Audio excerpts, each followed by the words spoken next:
Welcome back, everybody, to Worlds Beyond with Cam and Ron and Jen today. Hi. Jen's back with us again today. Thanks for joining us, Jen. Thank you for having me. We have some exciting things to talk about. Oh, yeah. Today we are focused on Thunderbolts. We all actually got to see Thunderbolts together over the weekend, which is a rare occurrence these days. Hopefully try to do more. And actually recording together today, too. Exactly. In person. Thunderbolts, released on May 2nd, is the next installment in the MCU. It's in some ways a sequel, well, it's in many ways a sequel to Black Widow, also picks up on events from Hawkeye, also picks up on events from Falcon and the Winter Soldier, and the general sort of MCU timeline that is ongoing.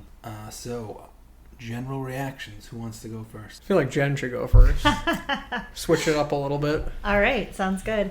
I enjoyed the movie. I thought it was great. I am not the biggest superhero movie fan. I got a little tired after like Avengers and stuff rolled out. I loved Endgame, but then I just feel like it was just kind of stale and they were just begging for content. It seemed, nothing seemed like it was up to par or honestly that interesting to me personally. But I also like the more comedic roles and less serious movies, and I mean I really enjoyed like the Guardians of the Galaxy series and you know those kind of things, and I know I have a differing opinion on Love and Thunder because I thought it was pretty funny. Pretty enjoyable, but I liked the anti-heroes in it. I loved the humor. I just thought they did a really great job with all of that, and it made it very entertaining for me to watch a Marvel movie, so I liked it. Back to the good old days. Yeah, I think I really enjoyed this one a lot. I think it did succeed in being not the typical, well, maybe not the typical Marvel movie, but I think it succeeded in stirring the pot, varying the formula a little bit and introducing some surprising new elements. It was, a lot of people are going to just look at the surface of this movie and say, oh, it's Marvel's version of the Suicide Squad, which it really wasn't. Oh, yeah, the concept is similar. The basic concept is similar of, a government representative enlisting this group of anti-heroes or but villains. They're not. And they're not actually. They're all working in some capacity for the government, so they're not really fugitives, so to speak, or officially criminals. Right. Yeah. Whereas Suicide Squad, those are all people that were locked up and they take out. These are just like current operatives kind of thing. So that's the basic premise of what we've got here. But again, in being a sequel to Black Widow and carrying on chiefly the story of Florence Pugh as Yelena Belova, Natasha Romanoff's quote-unquote sister, after the events of post-Endgame, etc. I thought it did a really good job of telling that story, brought in some surprising elements in terms of looking at mental health, I guess, and post-traumatic stress syndrome and just depression and isolation and loneliness, and it really touched on a lot of those things and did it completely enveloped in the story. Naturally. You never felt like you were watching a public service announcement for the issues it was dealing with. It was very much interwoven into the story and very believable because of that. So, well, yeah, kind of building off of that. I mean, every character is kind of going through almost the same arc.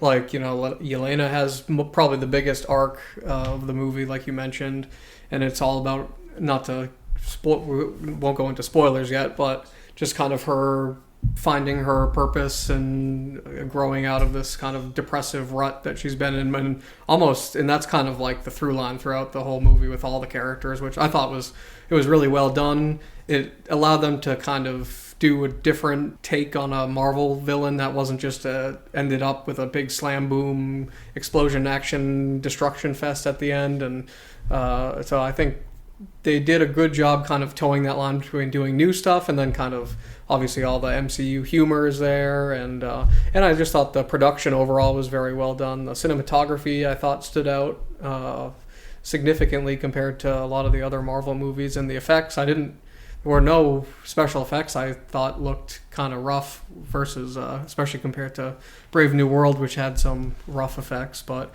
yeah, no, overall I really enjoyed it, and made me care a lot about these characters that we otherwise haven't seen or gotten much development of, with the exception of a couple. It was good to see Val finally expanded on, a couple new characters. So yeah, all in all, 2 thumbs up from me. Yeah, I thought, Florence Pugh's character, one of the things, we were just talking about this yesterday. I love Black Widow. I feel like it's gotten a bad rap. Yes, it should have come out after Civil War, and if it had come out between Civil War and Infinity War, probably would have been, I think it would have been huge if it had its right spot. Was that another victim of COVID? Was that like the no, they just postponement? They never, for some reason, it having to do with some of the former leaders of Marvel Studios before Kevin Feige completely took over, was, I forget what that guy's name is. Ike Perlmutter? Ike Perlmutter, they had to drag him kicking and screaming to believe that there could be a female-led Marvel movie.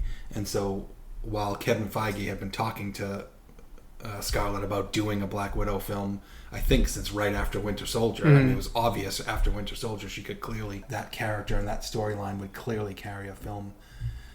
They just never got around to doing it, and then they ended up doing, Captain Marvel and Doctor Strange and 2 Ant-Mans, and which were all, they all have their place, but I would have preferred to see this film.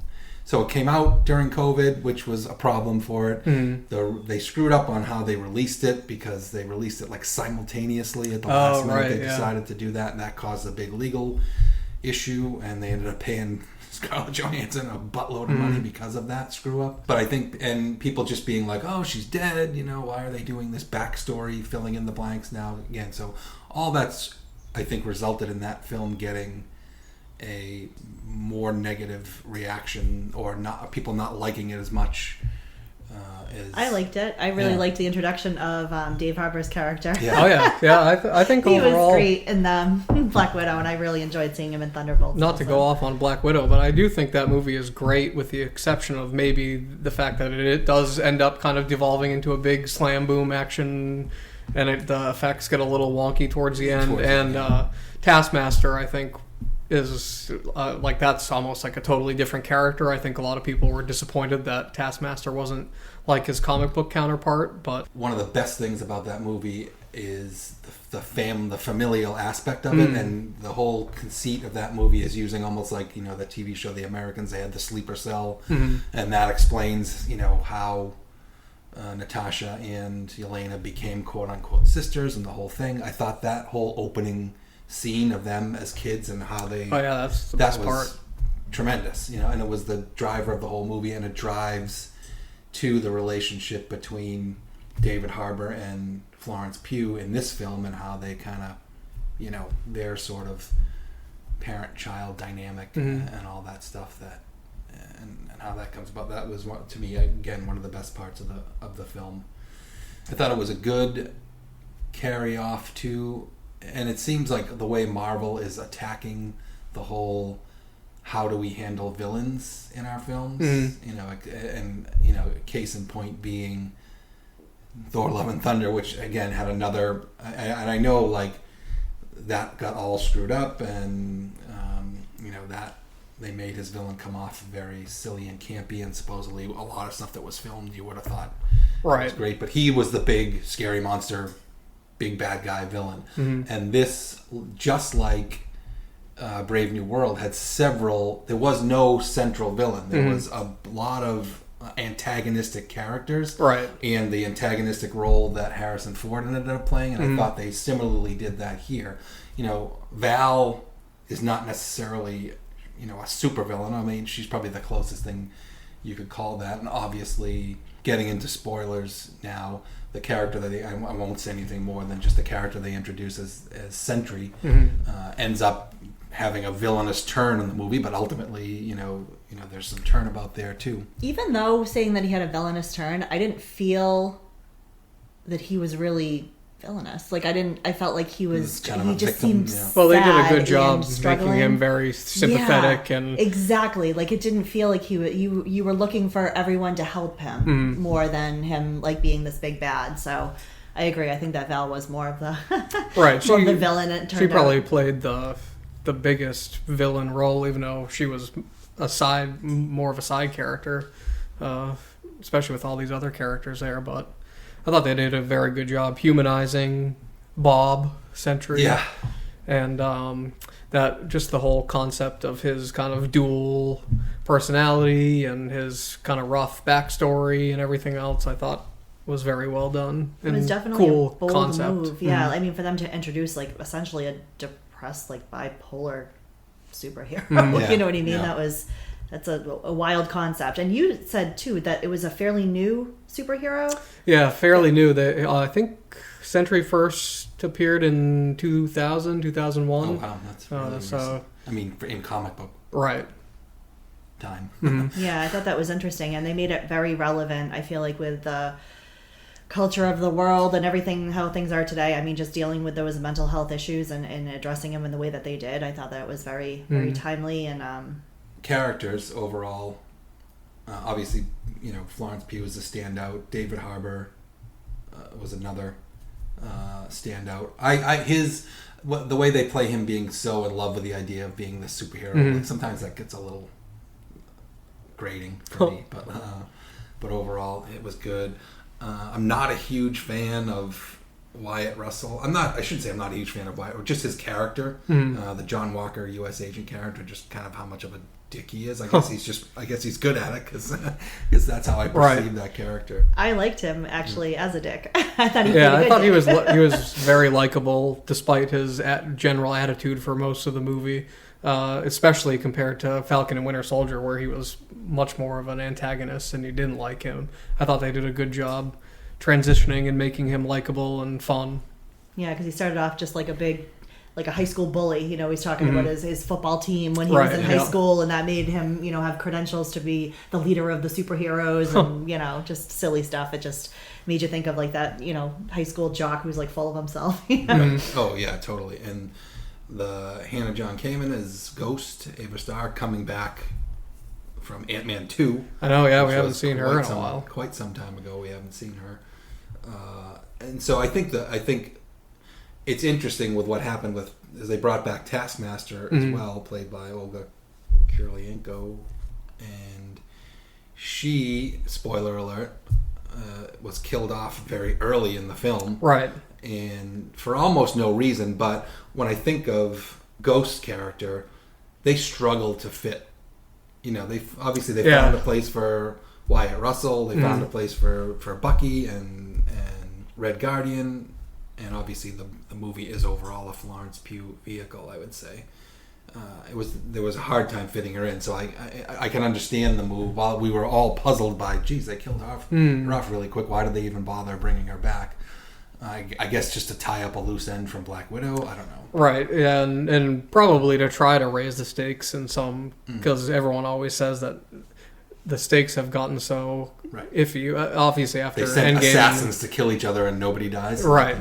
But it is interesting, especially if you think about Taskmaster in the comics. His whole thing is supposed to be he's like one of the most unbeatable villains because he can mimic everything you do, so you can't.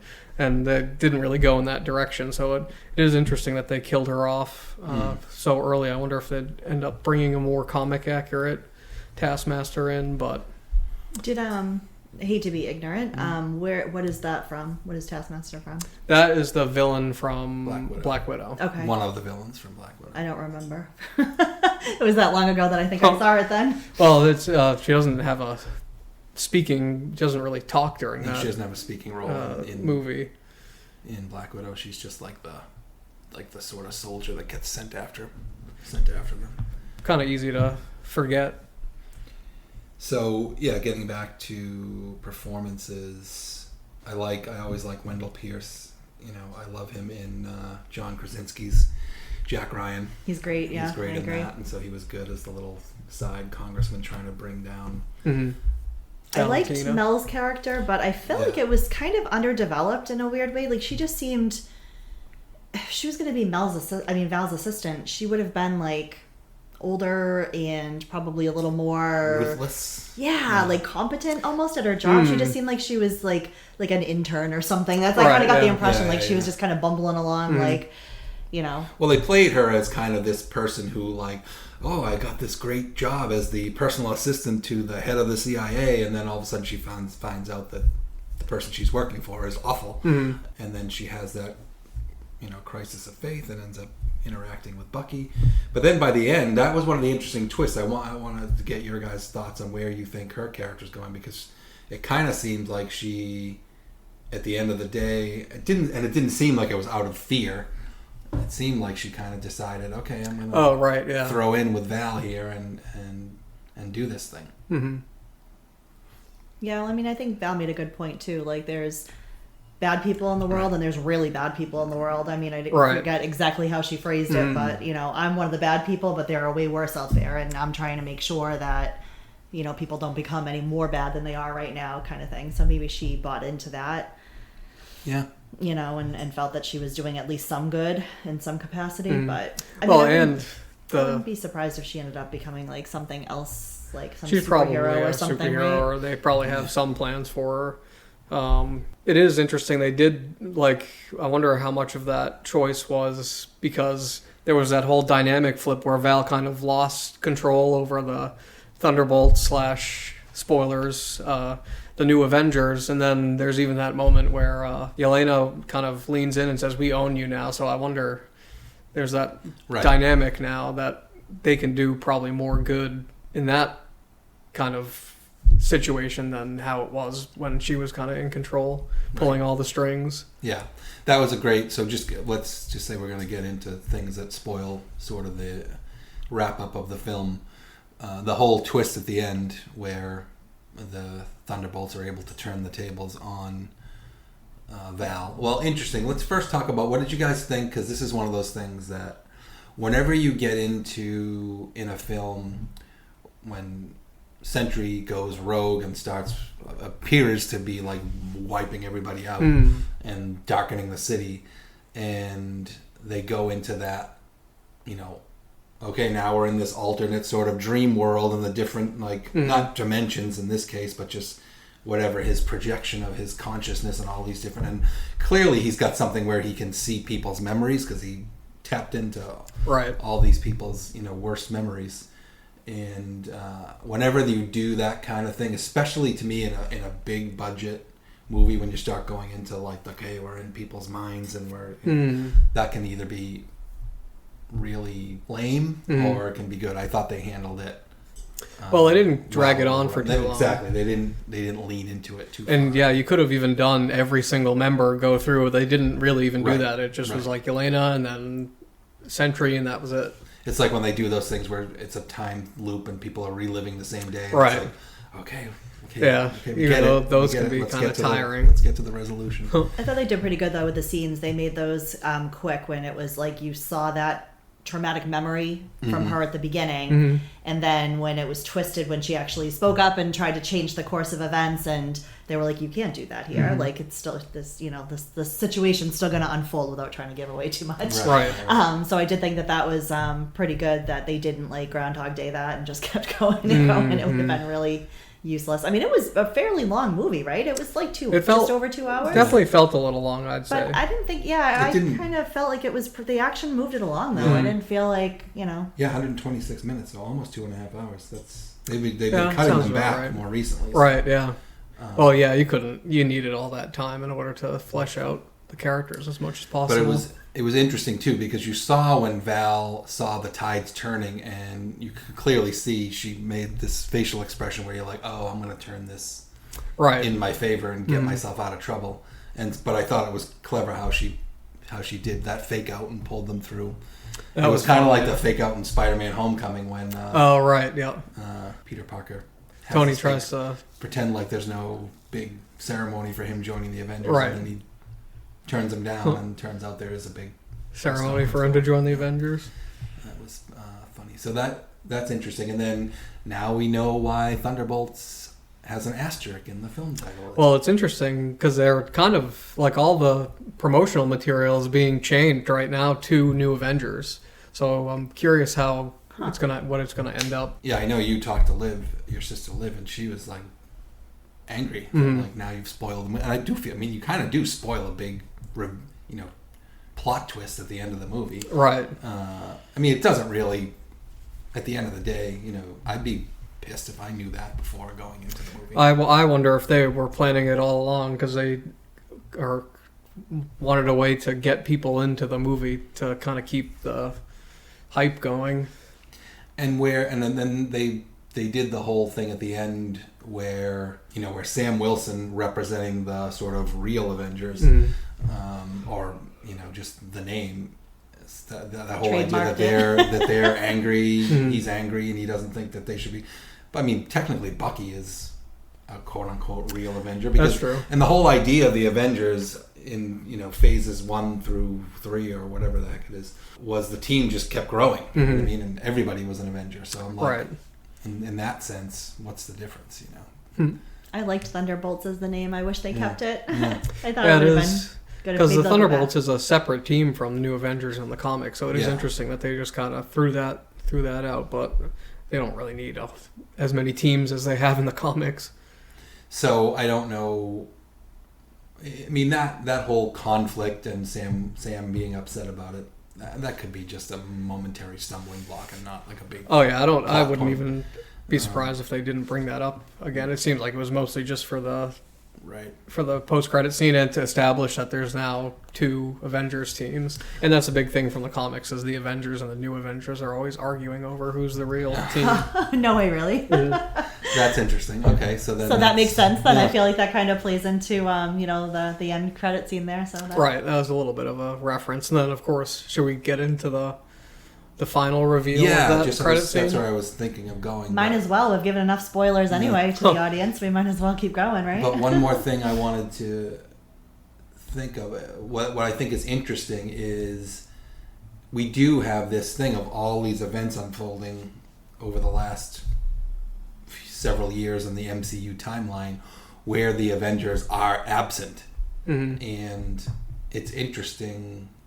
It'll be interesting to see how they sort of resolve that and who is the catalyst for getting, obviously Hawkeye's running around doing his thing with shooting arrows with Kate Bishop, Ant-Man, Paul Rudd's probably doing it, but I'm thinking about I guess at this point it's basically Thor and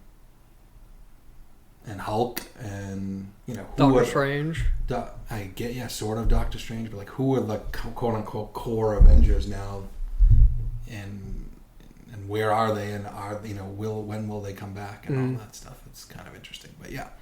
So with that, the final post credit scene, which was really post credits, not a mid credit scene. Was a reveal, basically just a tease for the Fantastic Four. And by now I'm sure everyone's seen the trailer for the Fantastic Four.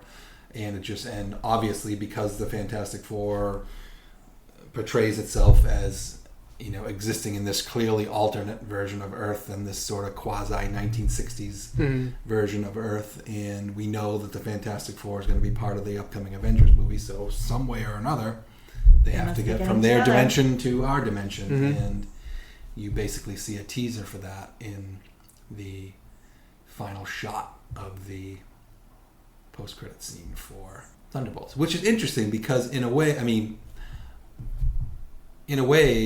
that's kind of a spoiler. You know what I mean? I get right. Well, yeah. I mean, I guess anybody who follows these films at all knows, that the Fantastic Four. There's no way it's going to exist in its own completely separate, world and not.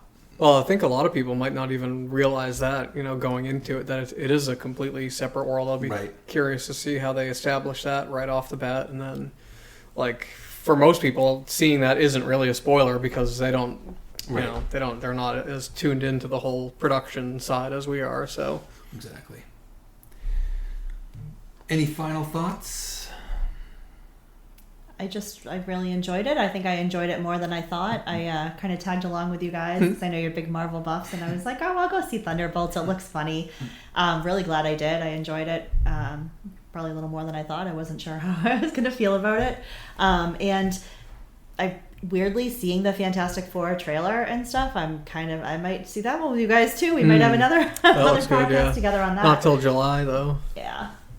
So yeah, 2 thumbs up from me. I enjoyed it. Yep, thumbs up all around, I think. So again, we've got lots of stuff coming. I've watched the first few episodes of Andor.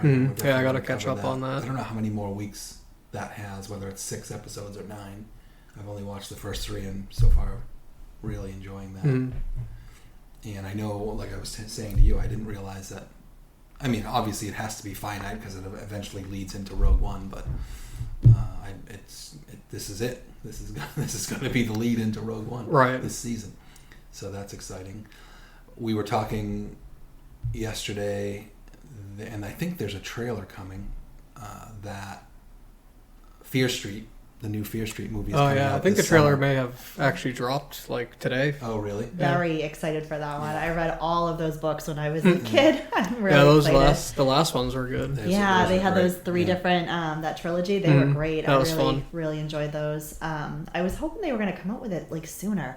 Everything is so delayed though. I know we've talked about this a couple of times. Stranger Things, how long we've been waiting for that. I know. I kind of wish that Dave Harbour didn't make Thunderbolts and maybe he could have finished up and gave us our Stranger Things, because I'm like, I don't even know if I'm excited to see it anymore. It's been so long. I'm sure, not knowing that it's going to happen, and supposedly it is going to come out sometime before the end of the year. And I know we've got Wednesday coming out in August, so I know they won't put those 2 things too close together because they're 2 big events. So yeah, Fantastic Four. There's other horror films. Oh, Ron, you and I saw Sinners. Yes.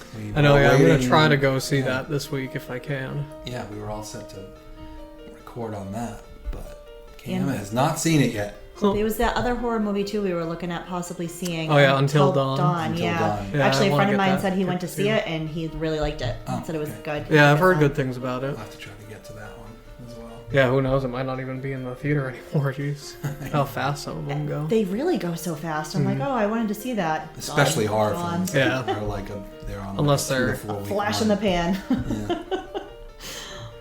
All right. Well, thank you very much for listening. However you have found us, please keep finding us. Please subscribe and like and share any comments that you may have wherever you're finding us. And we will be back with you soon. Go see Thunderbolts. It was great. Definitely. Yeah. We'll see you on the next one, guys.